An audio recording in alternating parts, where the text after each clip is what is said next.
Agère, est-ce que l'EDEC, c'est que des partenariats prestigieux? Alors oui, ça c'est pas un mythe, en revanche, vous voyez.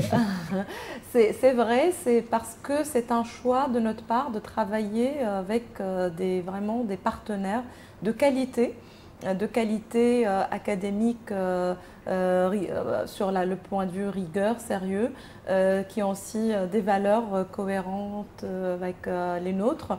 Ça, c'est une partie que nous cultivons et qui aussi fait partie de nos choix par rapport à l'internationalisation notamment et par rapport au double diplôme. Par exemple, nous, l'immersion internationale, pour nous à l'EDEC, ça veut dire vraiment aller à l'international, mais chez des partenaires dans des universités, écoles partenaires.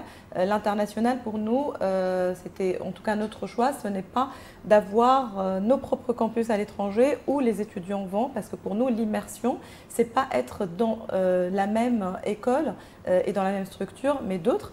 Et effectivement, nos partenaires, nous les choisissons en fonction de leur prestige. Nous avons parmi nos partenaires, j'en ai cité tout à l'heure par exemple Berkeley High School of Business aux États-Unis, l'UCLA, mais également en Europe, la Bocconi en Italie, Mannheim en Allemagne, à Londres, voilà, London School of Economics, Imperial College. Ça, c'est parmi nos plus de 180 partenaires étrangers. Mais nous avons aussi des partenariats prestigieux français.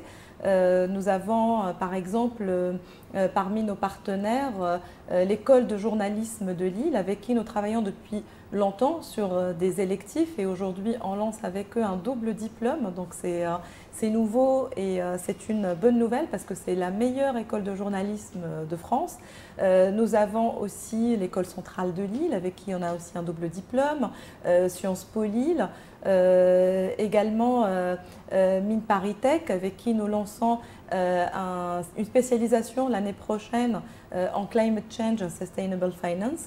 Donc oui, nous avons des partenaires prestigieux et nous continuons à cultiver de bonnes relations avec eux et à en bâtir avec d'autres. Et toi, Abby, justement, est-ce que tu as pu être en contact de près ou de loin avec une de ces prestigieuses universités?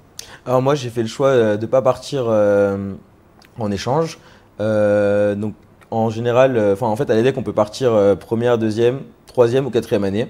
En revanche, moi j'ai fait un stage à l'étranger, donc parce que donc c'est obligatoire de passer au moins 6 mois à l'étranger pour valider son diplôme. Donc moi j'étais à Milan en stage pendant ma césure. En revanche, dans ma promo, effectivement, il y a beaucoup d'étudiants qui sont partis à l'étranger.